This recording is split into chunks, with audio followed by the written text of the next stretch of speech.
everyone, and welcome to FCA Friday. And this is one of the first times in a long time that FCA Friday has been me talking to the camera and not just vlogging.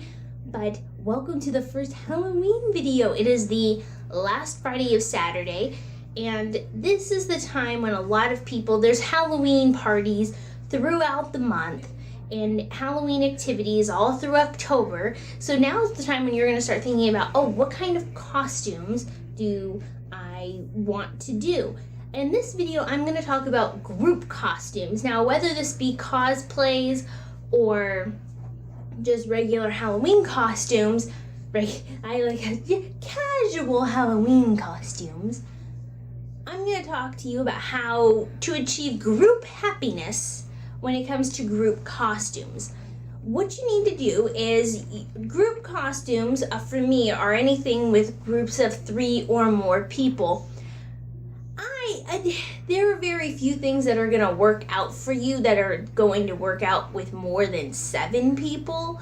So I say keep it to the 3 to 7 range of people, just because you can do lots of families and TV shows and things like that. And that's where you want to start. You want to get your group together, and this is assuming, don't try to push a group costume. If you're the only one who wants to do a group costume, that's not going to work out for you. But if everyone's talking, they're like, oh, we should do group costumes. Oh yeah, that would be so much fun to do a group costume. That's when you need to have everyone in the group come up with 3 ideas. You want everyone to discuss 3 ideas, because if you have 3 to 7 people with 3 ideas each, you're easily getting a dozen or so ideas. And the brainstorming not only helps for general brainstorming purposes, but also because you might be surprised more than one person in the group might suggest the same thing. If you have 5 people, for instance, and 5 of you are like, oh, let's do the Bob's Burgers family, then everyone's gonna be like, oh yeah, that's great. And the best part about Halloween is you can gender bend the heck out of stuff. It would be really funny to have the guy, because since Linda is voiced by a male and so is Tina in the show, do that and have a guy dress up as them, because that's funny, that's referencing. And you can get a lot accomplished like that, or you can stick to gender straight roles or whatever, and it's fine.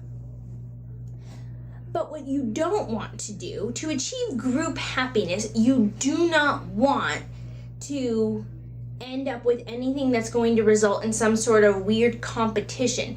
If 2 people, for instance, if you're doing The Simpsons and 2 people want to be Bart and nobody wants to be Homer, you're in kind of trouble, because then one person, you want everyone to be on board, is basically what I'm saying. Cut short to the chase.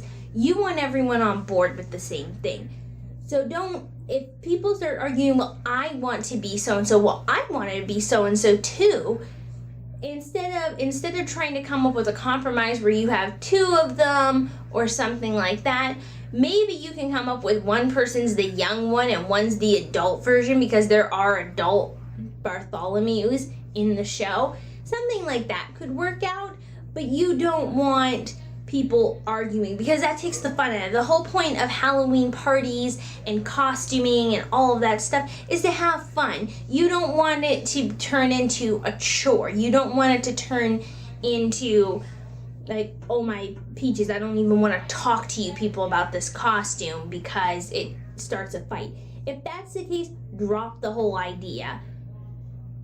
You also want to do something that's a little bit more unique, because you could do a pack of M&Ms or a chain gang, but those are things that happen a lot. You want to have fun with it, so make sure you're happy with the costume, that everyone else is happy with the costume,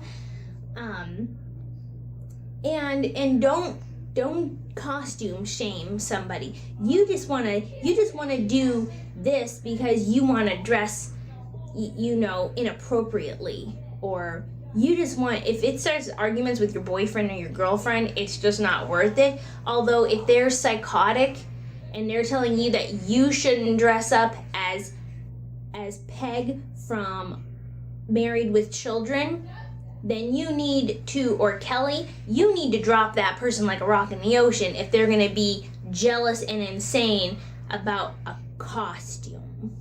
That's just my opinion. Sorry, rant over, tangent has ended. With group happiness, when it comes to things, you want to make sure that you have enough to actually pull it off. For instance, if you don't have anyone to be Maggie in The Simpsons, that's fine. Not a big deal. But you don't want to you don't want to do the Powerpuff Girls and not have anyone who wants to play Bubbles. Right? You don't want to deal with that. How do you do a group costume with Powerpuff Girls? Well, you can go all out. Extend the characters outside of the main characters. Powerpuff Girls is a good example because, of course, there's the 3 main Powerpuff Girls. You can have your character groups be outside the main characters, especially if the main characters are only 2 or 3 people and you have more than that in your group. Just extend it out to the best secondary characters. There are loads of group activities. I've been referencing a lot of TV shows just because TV and animated shows have a lot of characters I'm familiar with. But you can dress up as the Dead by Daylight killers and survivors if you want to do video game related stuff. You can do Halo. You can dress up as just anybody you want. But your group has to be down with it. Don't, like, if you're all brainstorming and you really want to dress up as Zelda characters and no one else really plays Zelda, no one else is cool with that, but you still try to push it on everybody, maybe you should do a solo costume, or maybe all of you can do different costumes. When it comes to group costumes, the other point is that you don't have to all be from the same thing to do a costume. Video games are a great example. Somebody can be Zelda, somebody can be Sora, somebody else can be Spyro, dress up as a dragon. There's multiple things. You could all be video game characters and not necessarily be from the same universe. Or you could all be the females from various TV shows. Have groups of people dressed up as Meg, Lisa, Tina, and what's the little one's name? Louise. And do that. It can all be age related, it can all be media related, or it could all be from the same show. You can discuss this. Keep your ideas open and don't limit yourself. And remember, it is about having fun and having a good time. If everyone's getting angsty and angry over it, just ditch it and have everybody do their own thing. That is my advice for group activities and group costumes, and I will talk to you all later.